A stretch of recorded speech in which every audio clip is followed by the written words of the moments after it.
Army of Darkness was released on February 19th, 1993, and directed by Sam Raimi, and written by Sam Raimi and Ivan Raimi, his brother. The score is provided by Joseph Loduca, who also is the one who scored the original two Evil Dead movies, Evil Dead and Evil Dead 2. And Danny Elfman did provide the main theme for the movie as well, Army of Darkness, one of my favorite themes that we have in horror. Overall, this is one of my favorite movies of all time. Definitely one of my gateway horror movies into horror. I remember watching it a lot when I was a kid.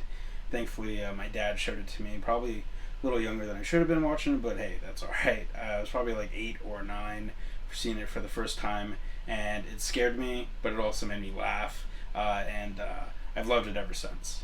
This is also probably my favorite Bruce Campbell performance of all time. He does amazing in Evil Dead 1 and 2, as well as the TV show Ash vs. Evil Dead, but I feel like this is prime Bruce Campbell Ash, that we get in any of the Evil Dead franchise. For those unfamiliar with the premise of the film, it's a sequel to Evil Dead 2, kind of picking up right where that one left off.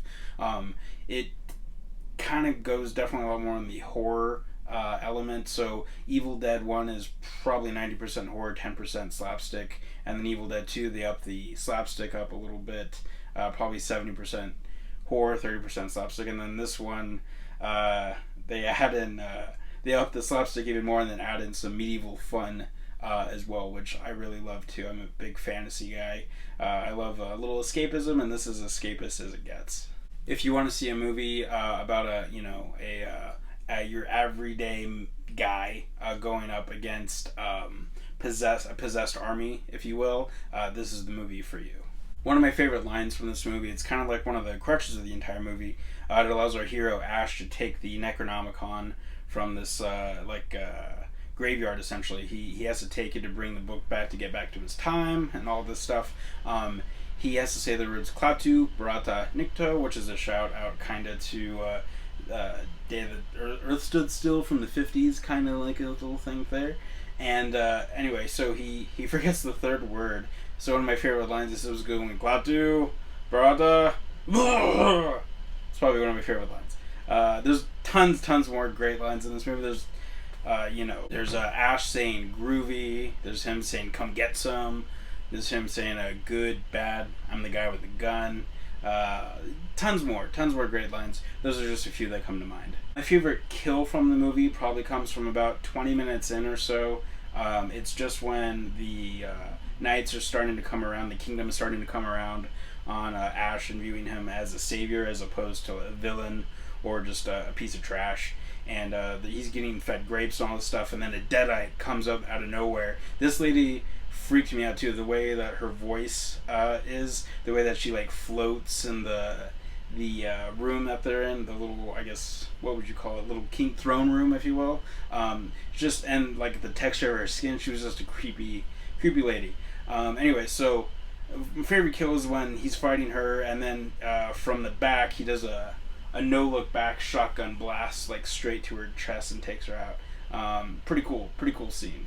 A couple fun facts for you on this movie. The original title was supposed to be what Sam Raimi wanted. He wanted either Bruce Campbell versus Army of Darkness, but the studio thought that was way too long of a title. He thought it was cool sounding, kind of like a throwback to old Hollywood days, which I guess is kind of cool. And then also, he also really wanted, I think it's kind of a cool title, because you got Evil Dead 2, he wanted to call it Medieval Dead, which is a great title if you ask me, but the studio opted for Army of Darkness, which I still love too. Sam Raimi's 1973 Oldsmobile Delta 88 also makes its trademark appearance in the film. Without Sam Raimi's superhero entry Darkman, we might not have got Army of Darkness.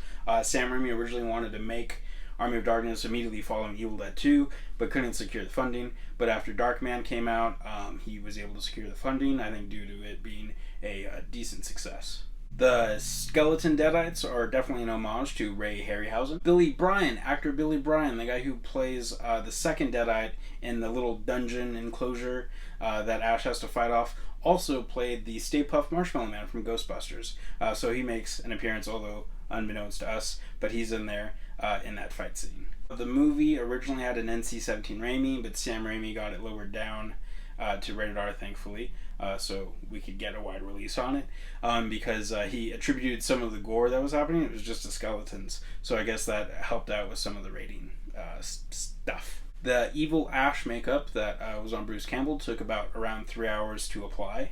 The incantation scene where the wise man is telling Ash about the 3 words, Klaatu Barada Nikto, it was filmed at Vasquez Rocks, not too far away from where I live, which is pretty cool. The movie also shot at the Bronson Canyon part of Griffith Park, which is where the Batcave from the 1960s TV show is. The studio changed the ending. Originally, Ash was supposed to drink the sleeping potion, but actually take like the whole thing instead of like just a drop. So he slept through like all of time and ends up in like a post-apocalyptic wasteland, which is pretty cool. But the studio stepped in and wanted to go more of a traditional Evil Dead ending. Have him working in S-Mart and fighting off a Deadite and getting the girl and this and that. Which, I mean, as much as I like for those of you who haven't seen the oversleeping ending, go on any other YouTube page and check it out. Yeah, I kind of like the studio ending, sorta, a little bit. I mean, as much as I know Bruce Campbell and Sam Raimi probably like the post-apocalyptic one more, production company one was a kind of cool way to go too. For years and years and years, they wanted Sam Raimi and Bruce Campbell to do a sequel to Army of Darkness. It never quite materialized, unfortunately, but we did get Ash vs. the Evil Dead, which is essentially the successor to it, which is a great show. Check it out if you can, wherever you want. It's a great show. I can't recommend it enough. It's pretty much, if you like any of the Evil Dead or Army of Darkness movies, you're going to be getting that, plus a little extra. Since this is my first movie review video, I'm going to be ranking them out of 5 skulls. I'm going to go kind of the letterbox way of doing half skulls or half ratings as well as in there. So we could do a 3-star, 4-star, 3.5 star, whatever it is. 1.5 stars if it's a bad movie. Hopefully we don't get too many of those. But this movie, I'm going to give 5 skulls out of 5 skulls.